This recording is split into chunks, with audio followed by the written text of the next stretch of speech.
Hi, welcome to TV Soap, and I'm very, very excited to have one of my favourite people on today's episode, Melissa Tkautz. How are you, Mel? Hello, Mr. Andrew Mercado. How are you? We should probably declare that we know each other very well because from about 1995, I reckon, when you were Yeah. cast in Pacific Drive, I Yes. became your Yeah. publicist. And the way the publicity machine worked back then, we'll talk about it. Everyone in the press wanted to deal with you. So you and I spent a lot of time together dealing with all that press. We did, yes. What did I come off the back of when I started on Pacific Drive? I know I'd done East Street. It was was it Paradise Beach?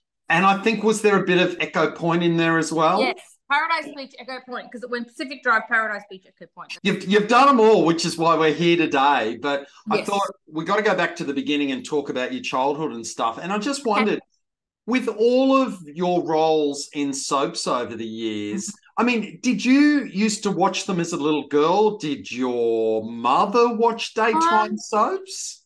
My mother loved daytime soaps, absolutely loved them. I used to love a good telly movie, the really cheap, nasty B grade, true story, crime telly movie. I was obsessed with them. So my mother and I would sort through the video shop to find these true story films. And that's what I was obsessed with. But she loved Young and the Restless. My grandmother wouldn't leave off the lounge. She would watch all of them, all of them. She loved it. And was somebody in your family obsessed with Days of Our Lives, and that's how you got the name Melissa? Okay, so I will tell you, yes, very much obsessed. But what happened was my father, is Austrian, he was Austrian, he's passed now, but he wanted to call me when I was born. They couldn't decide on a name. I don't know how, like 9 months of pregnancy and you still don't know what you're going to call your child. I mean, it's crazy. Come on, people.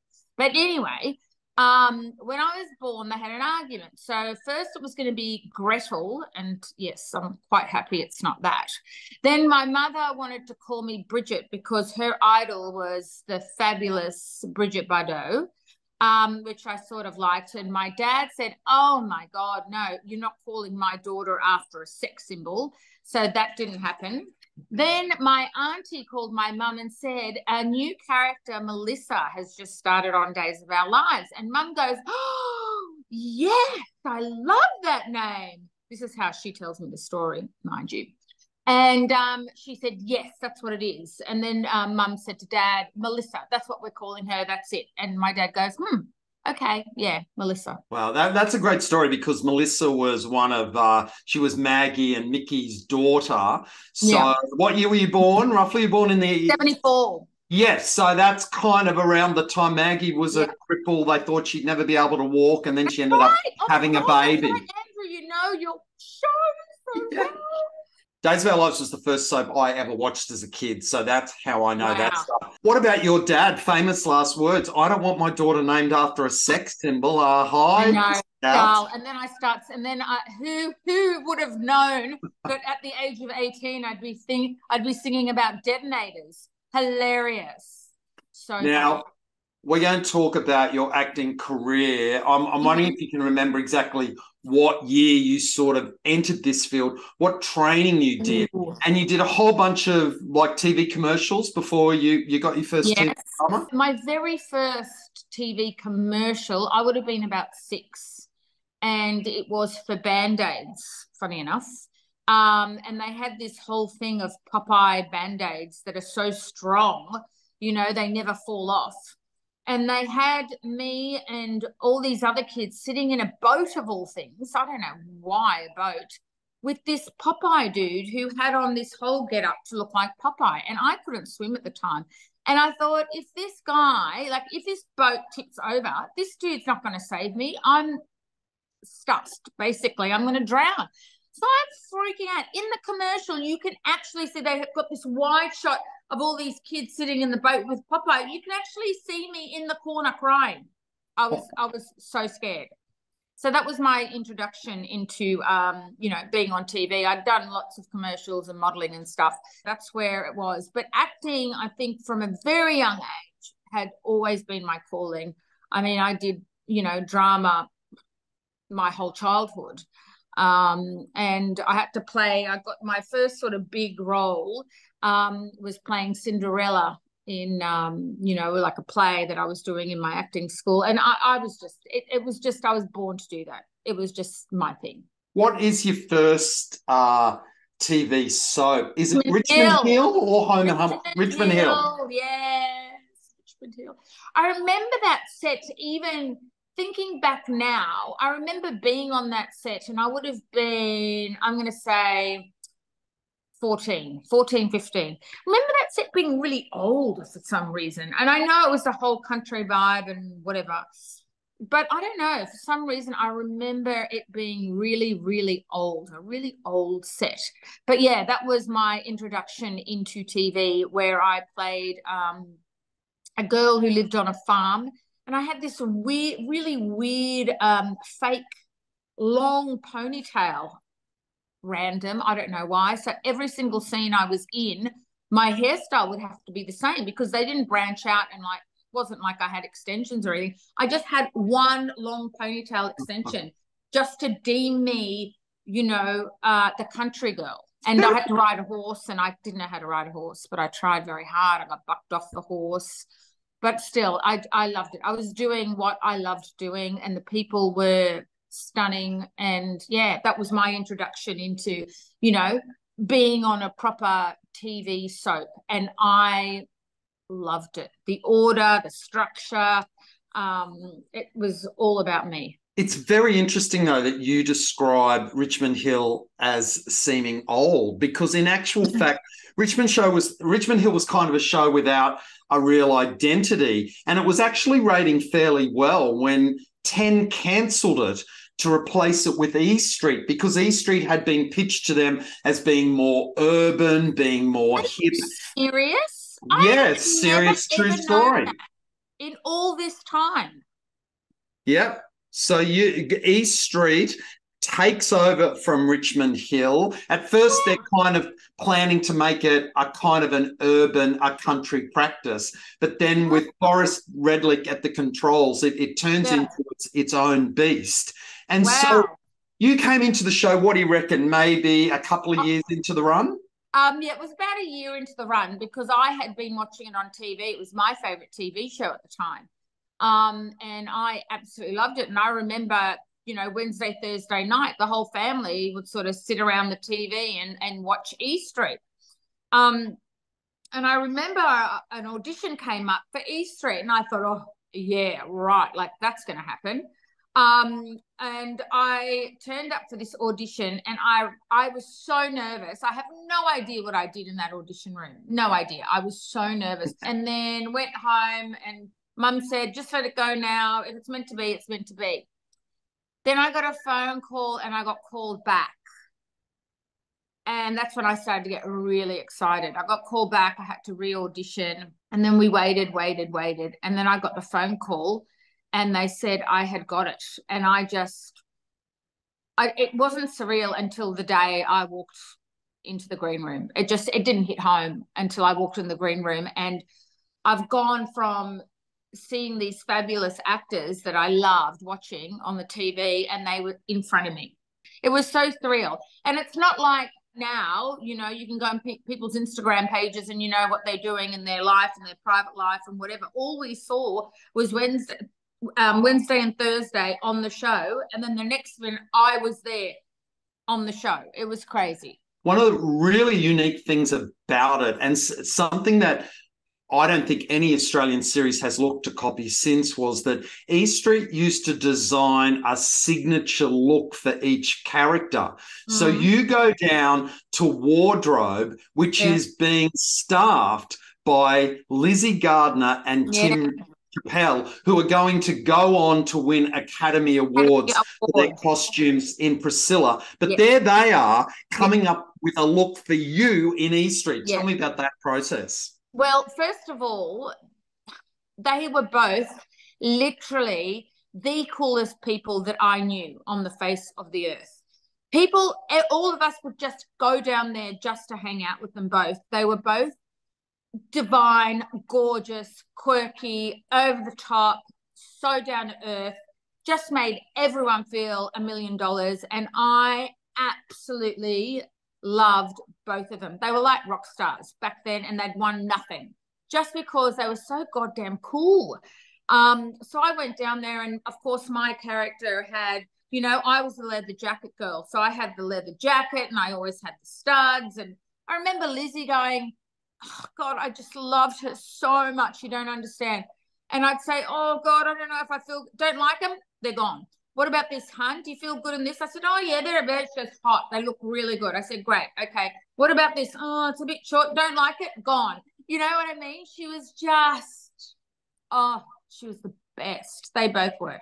It's interesting because we'll talk soon. Of course, you end up releasing music through E Street, and they did the film clip. You know they. Oh, I didn't know that they did that. All those costumes. So everything you see me in Read My Lips, they did all of that. The idea that came up with the boys in the jumpsuit with the black and the white, that's all them. Because I was looking at the YouTube clip of you doing the entertainment, the halftime show entertainment at the 1991 Rugby League Grand Final, and you come on to the football oval on the back of this motorbike, and you've got this black studded leather cap on, and I was like, what was the obsession with leather? And I loved that outfit. I felt so good in that outfit, like, because, you know, I back then I had these big boobs and I was a little bit bigger than what I am now.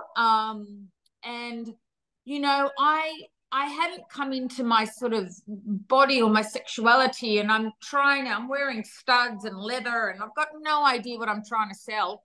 You know what I mean? It's just like, I think that, you know, that whole image of that sexy image, and I had no idea, you know, I was just putting clothes on thinking, wow, this is cool. Wow. You know, I was so docile and naive, I think, back then. I was just so young and I had such a sheltered childhood. So I didn't realize that they're trying to flock me off as this sort of sex symbol. I wish I knew. Maybe I would have put a bit more into it, but I just had no idea. I had no idea I was meant to be this overly sexual being. I hadn't even had sex yet, for God's sake. So, yeah, it was really, really funny. But that particular performance that I did was so incredible, and it was so surreal. And I've just it was just one of the most amazing experiences ever. It was amazing. I'm not going to go too much into the music here, but if people are interested, you've done an incredible interview recently on the podcast Chart Beats, which goes through all of your singles. You talked to Gavin and Robbie Molinari about that, and it's really interesting. But from a TV point of view with E Street, the other person who's hugely influential in your career at this point is the creator of E Street, Forrest Redlick. And he apparently asked his daughter, who do you reckon should sing a song on E Street if I wanted to do that? And she had named you. And so that's how he picked you to do this. And what was it? Nikki was sitting in a park one day and she just had this daydream that she was a pop star? Yeah, so that all of that happened. And he also said, you know, we're going to do this dream sequence and we're just going to get someone to sing a song and blah, blah, blah. I said, why would you get someone else to sing a song? I'm a singer. Just let me sing a song. But that was on set. And I said, why don't I just sing the song? And you know what I mean? Why are you getting a singer? That's just going to be weird. And then he said, okay. So we had that going. But then he had the idea, maybe we should get someone to write a song, use that in the show, because E Street was heavily influenced by, you know, hip and happening music from unknown bands and singers.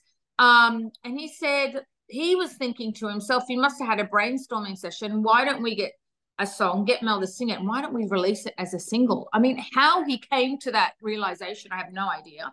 And that's when he asked his daughter, and then that's when the whole Read My Lips thing, you know, became a single. I remember watching it on TV the first time Read My Lips got launched. And I just thought, oh, yeah, it's going to get launched on TV. I really had no idea what they're talking about. It's going to get released as a single and whatever. And I thought, you know, oh, yeah, after they see it on the show, you know, they might just put it out there. I didn't think charts, and we had no one had any idea. And I reckon within 2 to 3 weeks, it just kept moving up the chart and up the chart and up the chart and up the chart and up the chart. And before you knew it, we had a #1 single. No one could believe it. Nobody. My highlights for 1991 were getting the role of Nikki Spencer on East Street, and then recording Read My Lips and Sexy Is the Word. I think it's very exciting. It's interesting because I was living out of Australia for the late 80s, early 90s. So I didn't see East Street till years and years later in repeats. Wow. And when it came out on DVD. But one thing I used to do was they used to fly us back for Christmas every year. Mm-hmm. And I would always make a point of watching Rage or Video Hits to do the top 10 or whatever the biggest selling songs were in Australia, because that's how I got in touch with my Australian music. And, of course, when Read My Lips came up, like I was just so drawn to it. I was like, wow, who's this? And I need to buy this CD and take it back to me with Canada. So I always knew you as a pop star singer. No way. First. Bananas. Wow. Yeah, look, it was pretty surreal time. I just remember flying around the whole of Australia. I just cannot believe how many people loved this song. And it didn't matter whether you were young, old, boy, girl, everybody loved this song. And I don't even think the writers realised what a good song it was as well. I mean, look, obviously, yes, there is a bit of, the only reason why we were able to get it out on the platform that we did was because my character was established. My character did quite well on the show because she was the rebellious one. And we had it on the highest rating TV show at the time. And it was like just releasing it on social media, it was just like, it just blew up. It was crazy. That creates then a really crazy time for you because you're working on a soap 5 days a week, and then on the weekend they're shipping you all around the place to do nightclub appearances. And as you say before, you were a sheltered Catholic girl suddenly thrust into this world of nightclubs and God knows what else. How on earth did you survive it? I mean, you kind of nearly didn't for a while there, right? In the very beginning, it was very confusing times for me. I was always protected, thank God. Like I always did have somebody that would go with me to these things, because half the time, I was in a nightclub and I don't even think I was 18 yet.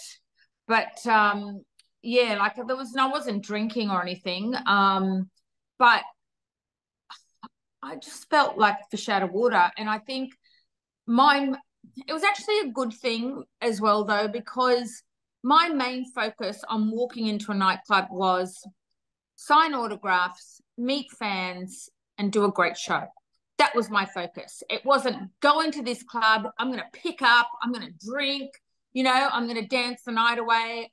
It was a very professional environment for me, which I've always been like that in my career anyway.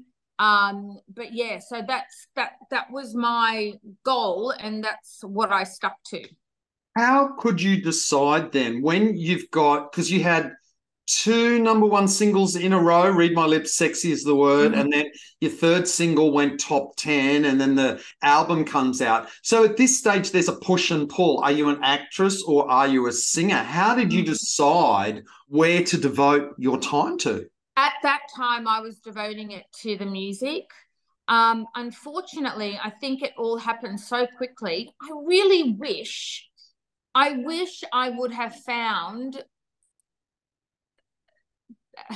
I needed to find the right people. And how can I say this without it sounding bad? I had great people around me, but I think there was a lot of confusion as to what to do with me next. And if they would have done some research and maybe looked at some music that was happening overseas, they could have kept it going and going. But it sort of burnt out a bit because I think it happened so quickly and nobody really knew what to do with it after that. So then I went back to East Street for a while. And then, obviously E Street got sacked, got cut not far after that. But they had the foundation for me to have this successful music career, and I sort of felt as though no one kind of knew what to do with it. It didn't fall in the right hands to do what it did, just say for Kylie, if you know what I mean. Terry Blaney, Kylie's manager, just knew how to keep propelling her and pushing her and getting her to the right places and doing the right things. Unfortunately, with mine, even though we had this wonderful foundation, I had this huge fan club in Australia, they didn't do anything with it. They didn't move it up and keep it going. And, everyone sort of faded out, which was really disappointing because it was all there, it was all there. You know what? When you're known by only one name, you'd think you'd capitalize on that. I mean, there are so few artists that can be recognized, but at that stage, you weren't really Melissa Tkautz. You were Melissa. That was the CD. They knew you by one name. Yeah, yeah. And I don't know whether it fell into the wrong hands, whether greed was involved, whether there were arguments about who owned what. Something fell apart, Then the music, they tried to change the image, and I wasn't really into it, but they weren't really listening to me about that. And I don't know, it was just, there was no one driving force trying to keep it going, and propelling it to something, which it could have been. It was all there, and it sort of just eventually fizzled out, and later on, obviously, I released music and stuff like that, but nothing to what it could have been. Would you agree with that? I would totally agree with that, because I think that example you've just used of Kylie Minogue's manager, Terry Blaney, is a perfect one. You do have to have someone in your corner that has a very clear idea and through line about where you should go. And I think with all the confusion around E Street coming to an end, and I think they kind of put Melissa the pop star into E Street, the TV show, getting cancelled, and just went, we're on to the next thing now. And that's exactly what happened. And it was such a shame, because I had fans sending me letters in the hundreds. When's your next single? When's your next single? What are you doing next? What's happening? Why? I just didn't have a Terry Blaney in my corner, who said, right, if they're not going to do it here, let's go to the UK. Let's do this. We've got you now. You're hot at the moment. No one pushed the wheel anymore. And it was very frustrating, and it was upsetting to me, because I thought I was ready to go. I was ready. I was doing what I loved doing, what I trained to do, and all the foundation was there, and they sort of just let it go. It was just so sad. So with the music career not happening anymore, you've still got the acting career. Yeah. And 1994 or 1995, you end up on the Gold Coast, which appearing in Paradise Beach as Kirk's bad ex-girlfriend, Vanessa. And this was a troubling time for you, because I know you're very, very focused on your family. And I know that you really struggled being away from them and being on the Gold Coast, working away from home. And when you're acting, it's not like you're a music person and you had a manager. You go up there as an actor, you're completely on your own, right? Yeah.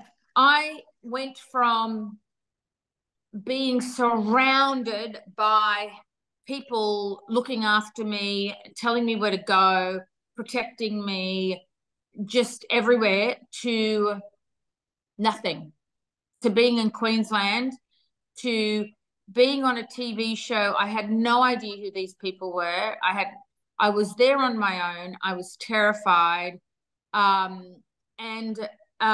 God bless the people that I was working with. They weren't experienced actors. A lot of them had never worked before.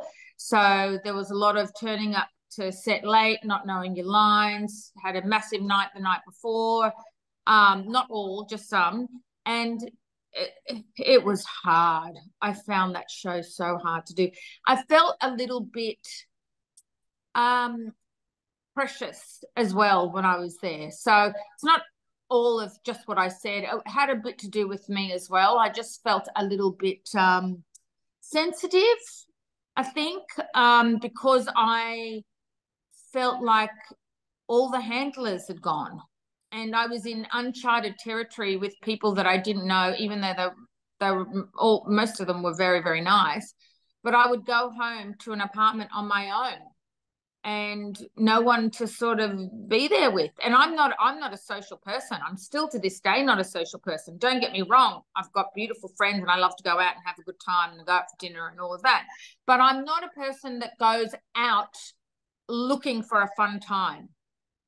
Does that make sense? Even though I was young, I wasn't hitting the nightclubs on the weekend trying to pick up men, and that wasn't me. I would literally spend the whole weekend on my own. I think it's really interesting hearing you say how alone you were and how you're away from your minders, because it was at this very time when you were quite isolated that the press began to turn on you, as they inevitably do in Australia. They love you when you've got a #1 top 10 hit. They love you when you're on a TV show that when everyone's watching. But then you go up to Paradise Beach, a show which opens badly in the ratings, so they're ready to tear it down. Then you go up to get a guest role on you, and then the press were on you. You know, tabloid photographs, they were saying you'd lost too much weight. That pressure must have added to a pressure cooker situation you're already in, right? It did. And I had lost a lot of weight. I'd been under severe stress. I hadn't stopped. It was so full on. I worked and worked and worked and worked and worked and worked and worked. And then, you know, sort of it was very upsetting when the music kind of wasn't happening anymore. And then I was looking forward to moving on to other stuff, but I don't think maybe, you know, that show was the right one for me. I don't think. And it didn't have a lot of substance. You know, I played one of the characters' girlfriends, you know, whoop-de-doo. It wasn't something that I was really enjoying, the actual character. So I felt alone and I had lost weight. True story. I was very thin, and I guess I was just battling with some inner demons of my own, you know.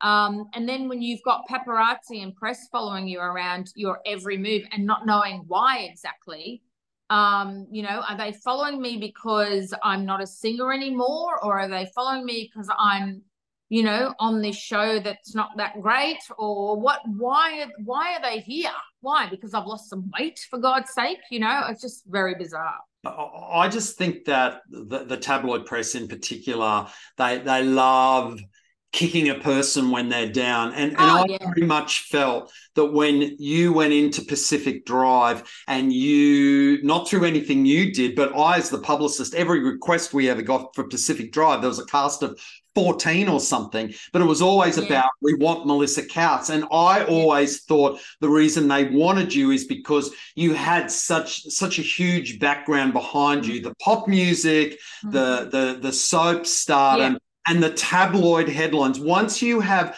a negative tabloid headline about you and they come in for the kill, it takes them years and years to pull their fangs out and back off. And the other thing is, if we're going to start talking about Pacific Drive, that and Medivac are probably two of the best shows that I had worked on. Obviously, E Street as well. But just playing, you know, Bethany Daniels on Pacific Drive, the first character to ever play somebody with HIV on Australian TV. TV in the world. You were the first ever regular character who was HIV positive. And the storyline wasn't going to be about you dying or getting sick. The storyline was going to be about you were going to live with HIV and lead a healthy, happy life with that. That was probably one of the most incredible roles I've ever had. And it wasn't just the acting. I was actually doing so much work with, you know, young people who had gotten HIV, and half of the world didn't even know anything about it.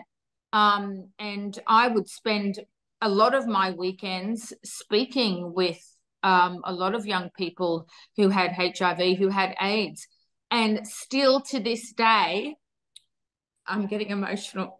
Still to this day, it was one of the most incredible things I've ever done. It was amazing. You did do so much charity work with people who are HIV positive, and you actually inspired me. In a way, you radicalized me, because I was a gay man living on the Gold Coast, and I thought to myself, what am I actually doing to help in this crisis? And so I was doing work on the weekend, working, because we were working a lot with the AIDS Council in Queensland. That's right. And you were doing stuff, I was doing stuff, and we really kind of immersed ourselves.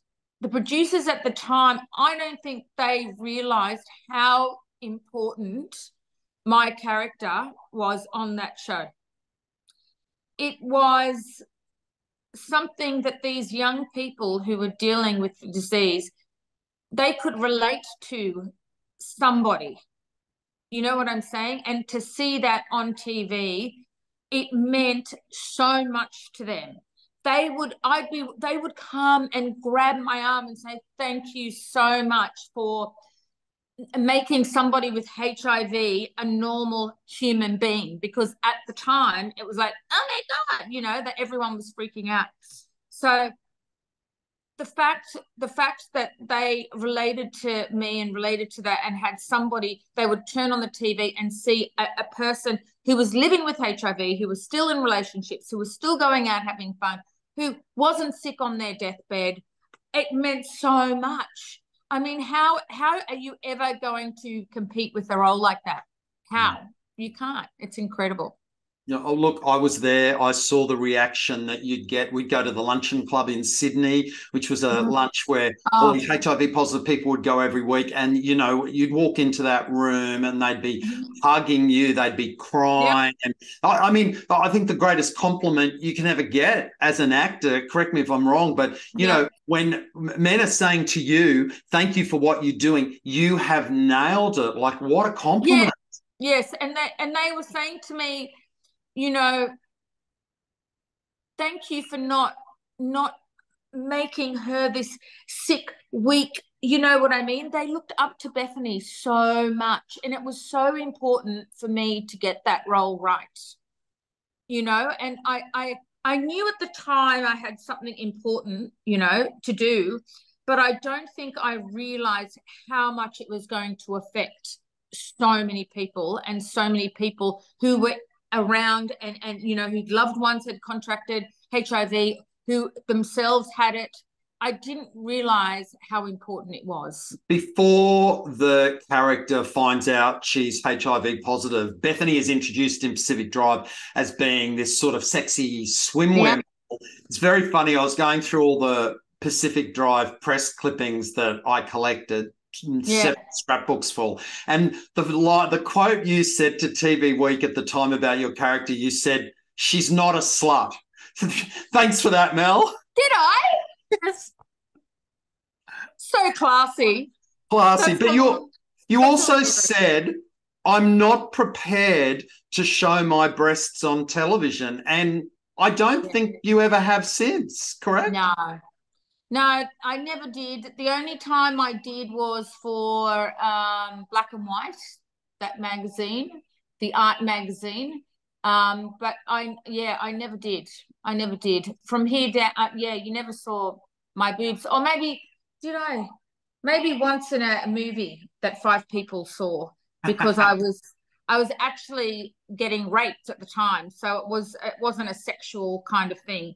But yeah, look, it wasn't my cup of tea. I just didn't think it was necessary for my character anyway. You know, I think if I am an actress, yes, and if the role requires it, sure. But for that particular thing, I don't think we needed to show my boobs to get across anything that was happening in the scenes, if you know what I mean. And yet, you know, even though your father didn't want you named after a sex symbol, you became such a sex symbol by this stage. I think my greatest moment ever working with you on Pacific Drive is you got an invitation to the Contro Ball, which was being held in Sydney. You came to me, it was midweek. You came to me and said, what do you reckon do you think you could make this happen? So I convinced Australian Playboy because the Oh my theme. God. Remember the theme of the Contro Ball that year was army or war or something like that. So I convinced Australian Playboy because we would go to that party. I could be dressed as a soldier. You could be dressed as a Playboy Playmate of the Month because of that famous scene in Apocalypse Now where the Playmates come down to perform in front of the troops and the troops go crazy. So I told Australian Playboy you'd be doing this. Would they be interested in doing an interview with you on the day? They said yes. So therefore, Channel 9 then pays for our airfares, flies us down. Playboy does that shoot with you. You don't even take off your clothes and you end up on the cover of the magazine. Did you know it was going to be on the front cover though? No, I didn't. I always assumed it would be an interview within the pages. I always remember being, you're on the front cover. I'm on the front cover. And it's like, how many people have been on the front cover of Playboy and have not taken their clothes off? Not many. That is the prerequisite for being on the cover of Playboy. Crazy. Yeah. That was crazy. I've still got that cover somewhere too, in the shed somewhere. Hilarious. But yeah, isn't that, oh God, we had some funny times, Andrew. We had some great times. We did. And, you know, I've got to actually say to at this point that, you know, Pacific Drive, the production and Channel 9, they were actually really on board. If there was a charity event that you wanted to go to, if we come down to Sydney on Red Ribbon Day and walk up and down Oxford Street, they never ever said you're spending too much time chasing the gay market, find somebody else. They were always really receptive to helping you out. Yeah, no, they were amazing. And it's one of the best times for me because it was needed at the time because there was so many ignorant people around, you know, with about HIV and AIDS and what was happening. And it was so important for me. You and I did so much stuff, you know, for the LGBTQIA community, and it was the most rewarding work I've ever done to date. It really was. You're a champion in that regard. But after Pacific Drive ended, you ended up not far from the Gold Coast. Actually, no, before we leave Pacific Drive, I will read out this another quote I got from a magazine spread you did for Who magazine at the time. It said, apart from occasional tanning sessions, Apart from occasional tanning sessions, Tkautz maintains her extraordinary candied looks from the inside. And then Simone Buchanan, who's sharing a house with you at the time, is quoted as saying, she's very healthy. We have very different tastes in food and music. That is so funny. I love Simone, I love her so much. We're very different, and we've worked so much since. Like, we've worked on 2 films together since then. But anyway, yes, we did share an apartment together. But yeah, I don't know. I've always been a person who likes to look after myself. You know, tan and do all the rest of it. I go to the hairdressers once a week to get my hair blow dried. Yes, it's out there. So what? But yeah, I don't think there's anything wrong with that. You know, I have been in the public eye my entire life. And I think from the very beginning, when people used to comment on what you look like, you know, that does become embedded in your head. And then you do find yourself always, you know, wanting to look nice and wanting to look a certain way. And what's wrong with that? I don't think there's anything wrong with that. I'm not hurting anybody. You don't have to apologize for that. You look fabulous. I love my tanning. So what? Yeah. You mentioned before Medivac, which was filmed in Brisbane up from the Gold Coast. It's such a shame that Medivac isn't streaming. It's never been released on DVD because that was a really good show. And you played a nurse called Evie in it. Did you have an on-screen love interest? Was it Dieter Brummer? Yeah, bless Dieter. May rest in peace. But what a beautiful boy. When my character came into the show, we had just broken up. So there was a lot of love still there for our characters, but you never saw us intimate or anything like that. And I was adamant about becoming a doctor. So I was a nurse studying to become a doctor. But, oh, God, I loved playing Evie so much. She just, you know why I loved her? Because she wasn't somebody's girlfriend, like, meaning, you know, the scorned lover coming back to terrorize the town. You know, I played a really, like, just down-to-earth chick who was a nurse, who was studying really hard, who really loved her profession, who loved being in the hospital, who loved helping people. And coming off the role from Bethany, that was the perfect role for me to do. And it was friggin' incredible. And the producers on that show, they took me under their wing, and oh my God, I enjoyed doing that show so much. So much. I loved it. Some of your other love interests you've had to play opposite. In East Street, of course, it was Bruce Samazan playing Max. In Pacific Drive, I think your main boyfriend, I would say, would have been Joel, played by Adrian Lee. And, of course, in Echo Point, which you were in somewhere in there, you were playing were you like a tattooed bikie who was going after Diarmuid Heinrich, who was Huggy the Pizza Boy? I did not enjoy that character at all. But I just found, I don't know, I just found the boys, they were party boys, you know, and it was just like they were so full on and they were just so sexual and yeah, I didn't enjoy it. I didn't enjoy it as much, I have to say. I'm not saying they were mean to me or they were rude or nasty. I just didn't click into that show like I did with some of the other shows. But it's interesting that you say that, because guest actors often talk about this. Like, if you're with a show when it's established and you're a core cast member, you form much deeper bonds with it. It's really hard sometimes for guest actors to come in. Sometimes they're only there for a short amount of time, and all those key relationships are already in place on the set.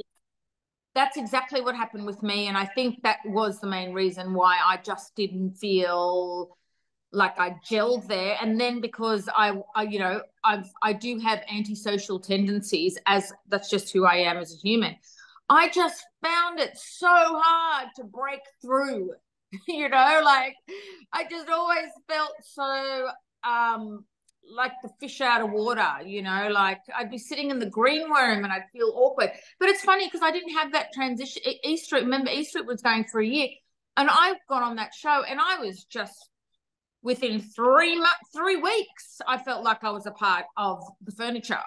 But I never got that on Paradise Beach. And I don't know why. It just never happened for me. Somewhere else you've been part of the furniture is what I call the Fenech-verse. In 2003, you guest starred in Pizza, and since then, Paul Fenech has used you in every sitcom he's done. So you've been in Housos, you've been in Swift and Shift Couriers, and now you're appearing in Darradong Local Council. Yeah, I've only seen one episode. Oh, my God.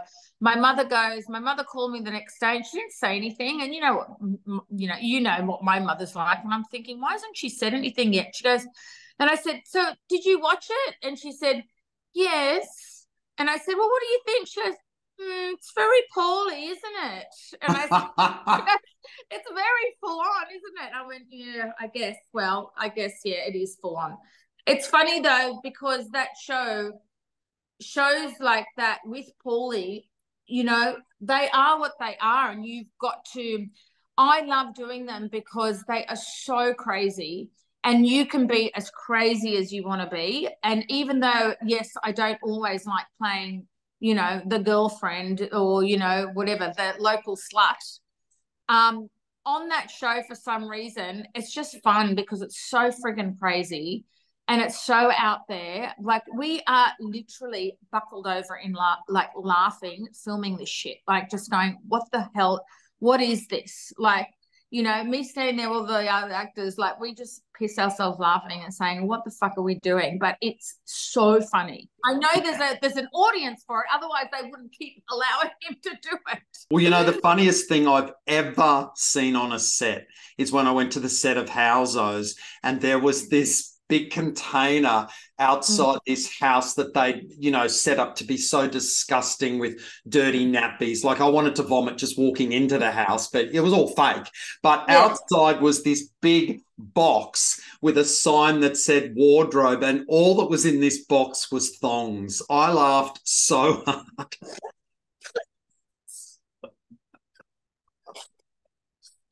It's such a poorly thing to have a box of thongs and call it wardrobe, because Housos, that's pretty much all anyone wore. Oh my God, it's so funny. And just the way Paulie runs it, right? I mean, the guy's a freaking genius, right? He writes, he directs, he's just got an eye for all this shit. He acts in the shows. But like, the amount of times we have looked at each other and burst into laughter, and he's like, what are we doing? Like, and he's looking at me going, oh, I don't know. Like, it's just so funny. Like, oh my God. But I love working for him. I love working for him because he likes to work fast, and I love working fast. I turn up, my makeup's done, I've got my wardrobe. They're like, what do you want me to wear? He goes, well, I don't know. What do you want to wear? That's actually something that a director said about you once. You remember darling Lee Spence, who directed you on Pacific Drive? He always said to me, I love working with Melissa because she turns up on set. She knows all her lines, and she'll say to the crew guys who are fluffing around going, come on, guys, can we just do this thing? And he said, I love that work ethic of hers. Yeah. I that's why I love doing soaps. Don't get me wrong, I love being on stage as well. But soaps really go with my OCD.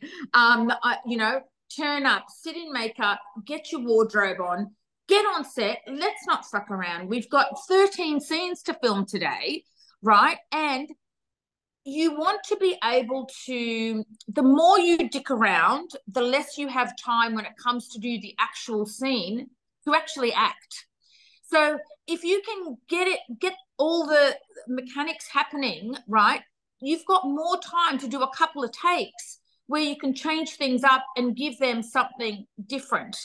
When you stuff around doing 5 takes, right, doing practice runs and all of this, it gets to the proper run and you get one go at it. And I just think, come on, guys, let's get it all going so that we can do a couple of really good takes of this, and I can give something more as an actress rather than just, it being, we've got to hurry, we've got to hurry, we've got to hurry. Does that make sense? Yeah, no, it makes total sense, because it's, the thing that, whenever I talk to soap actors, so many of them tell me they do it because they get to act every day. They're not sitting around waiting to shoot 1 minute of film a day. They're working their acting muscles every single day. Oh, so much fun. So much fun. I'd love to be on the set of A Young and the Restless, like even for, I'd love to see how the setup would be and how they run their shows. I've been on the set of The Young and the Restless and The Bold and the Beautiful, and I can tell you exactly how they do it. What they do. Well, it was when we were making Pacific Drive, because our publicist on Pacific Drive, who sold the show internationally to all of the European markets, he was also the local publicist for The Bold and the Beautiful and The Young and the Restless. So I was like, I am going to LA for my Christmas holiday because I know that he can get me onto the set. And this is what they do. They have their scripts. Yeah. They're doing like a tech run through for the camera guys. Yeah. And what they do is they get all of the laughter out of the way. So when they do their first rehearsal, they're totally sending it up, being ridiculous and overacting and giggling and teasing each other. But then they go, okay, 3, 2, 1, action. And everyone just goes, whoop, into character, not a smile. And they just do it. Unbelievable. And tell me, do they all have their own, are they all big budgeted, those ones? Like The Bold and Beautiful that's been going on for 100 years, do they all have their own trailers, and is it a big budget affair, or is it run very, very on budget? Interesting, because I remember when this man Frank was doing the press kit for Pacific Drive, and he said, "Okay, this bit about the wardrobe trailer when you're on location, you've made a mistake. I think you mean to say every actor has their own trailer." And I'm like, "No, Frank, there's one trailer and everybody uses it." And he couldn't believe that, because but the truth is that those daytime soaps that he's working on, they're very rarely leaving the inside of CBS Studio City. But what they do have is a lot of the bigger cast members, the ones who've been there for a long time, usually have their own dressing rooms that they can decorate. Right. But, we're talking windowless dressing rooms. It's not like any of them are getting any natural light, but they do have a private area that the big stars can retreat to. Right. Yeah. No, I know. That's always been a big thing, is that, if you go to America, do you remember when they were filming here at Fox Studios Beastmaster? Do you remember that show? I do. Beastmaster. So I did a role on that. It was, I think, a 3-dayer or something. I played like a mermaid swan princess that was in the water for like 8 hours a day. I did all my scenes in the water. It was hilarious. But I had my own trailer. I turned up there, I had my own friggin' trailer. This is as a guest actor. Wow. As a guest actor. Yeah. It was crazy. Well, the Americans always had so much money. Like when we were making Pacific Drive, I was also the publicist for the New Adventures of Flipper, which started very young Jessica Alba. Yeah. And, they all had their own trailers and they had all this money.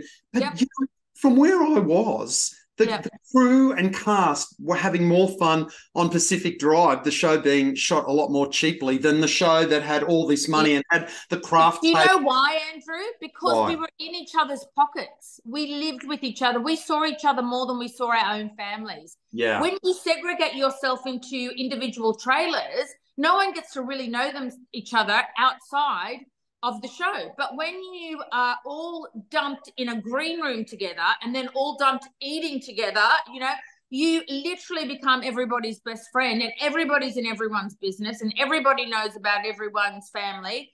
But when they go off into their individual places, you don't get to know people as well. And that's why, I think. Oh my God, that is so true. Okay, now 2 questions to finish up on. The first is, you've been dipping your toe into reality TV. What's been more grueling, The Real Housewives of Sydney or SAS Australia? Oh, SAS Australia. That was so hard. My God. They asked me to do that the first time and I said, come on, no, you're joking. And then the second time we were in lockdown and I had the worst cabin fever, even though I actually quite enjoyed lockdown and being with my family, and we made it a lot of fun.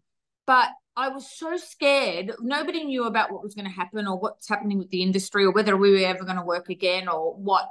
It was almost out of desperation. I said, I better do something because, what if we never work again and we don't know what's happening with the world, or you know what I mean? Everyone was a bit on edge and there was a lot of anxiety around what was coming in the future. So I stupidly said yes. And I remember doing the master interview and, all of that was great. And I got to really open out. It was like a big therapy session because you do the master interview that you see trail throughout the series, like 2 weeks before you actually go out. The day before we were about to go into camp, I had a complete meltdown.